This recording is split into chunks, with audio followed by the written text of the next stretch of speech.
Dans un peu plus de 2 semaines, nous voterons sur l'initiative du groupe Ecopop Halte à la surpopulation, un texte qui veut limiter la croissance annuelle de la population due à l'immigration à 0,2% sur une moyenne de 3 ans. Le texte exige en outre que 10% des fonds de l'aide au développement, soit environ 150 millions de francs par an, aillent au contrôle des naissances dans les pays en développement. Un texte jugé dangereux par ses adversaires, mais pour ses partisans, le vrai danger qui guette la Suisse, c'est la surpopulation et l'épuisement des ressources naturelles du pays. Et nous recevons Philippe Roch sur ce plateau. Bonjour, vous faites partie du comité Ecopop. Alors, vous avez dirigé l'Office fédéral de l'environnement. Vous êtes bien placé pour savoir que ce type de problème ne se résout pas à l'échelle d'un pays.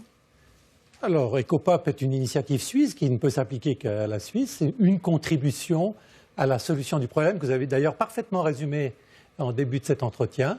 Et il s'agit de prendre certaines mesures parmi d'autres qui doivent être prises pour mieux maîtriser notre croissance. Mais ça ne va pas résoudre ni stopper les flux de migration du Sud, ni résoudre les problèmes de réchauffement climatique, par exemple. Je ne connais pas une seule initiative qui puisse résoudre toutes ces grandes questions à la fois. L'écologie est une science complexe et il faut y aller par petites touches. Et ça, c'en est une qui jusqu'à présent a été tabou, et je pense qu'il est important que nous discutions au moins cette question démographique.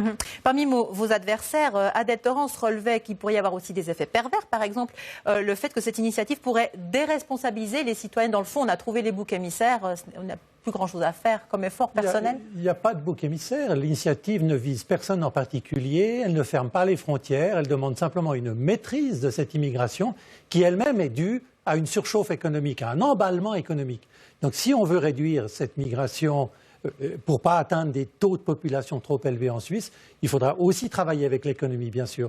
L'initiative ne dit pas quelles solutions doivent être appliquées. Mais elle ne vise personne en particulier, elle ne menace aucun étranger qui vit actuellement en Suisse. Elle ne vise personne en particulier. Tout de même, vos adversaires utilisent des mots assez forts, racistes, parce qu'ils n'ont pas beaucoup d'arguments, ils n'ont pas d'arguments, donc ils insultent. Alors, mais sans prendre aux étrangers, pardon, parce qu'ils font plus d'enfants. Pas aux étrangers. Vous voulez quand même limiter l'accès des étrangers au territoire suisse? On veut limiter la croissance de la population suisse. Cette croissance est due essentiellement à l'immigration, qui elle-même est due à l'économie. Alors, évidemment que parmi les migrants, il y a surtout des étrangers, mais on ne vise pas les étrangers. Il y a 2 millions d'étrangers en Suisse qui ne sont pas touchés par l'initiative. Et sur la question de la responsabilisation des citoyens suisses, vous n'avez pas répondu tout à l'heure. Est-ce qu'on ne déresponsabilise pas finalement le Suisse qui a à faire lui-même peut-être pour l'environnement à son échelle? Non, je ne crois pas à cet argument. J'appuie toutes les mesures qui seront prises pour aussi diminuer notre consommation. Il n'y a pas grand-chose qui est fait aujourd'hui. Il y a une initiative des Verts pour l'économie verte, mais ce n'est même pas pour une diminution de la consommation. C'est pour une meilleure efficacité. C'est bien, mais ça n'est aussi qu'un tout petit aspect de la chose. Et il faut cet ensemble de mesures pour arriver à un équilibre. Merci, Monsieur Roch, pour cette réaction.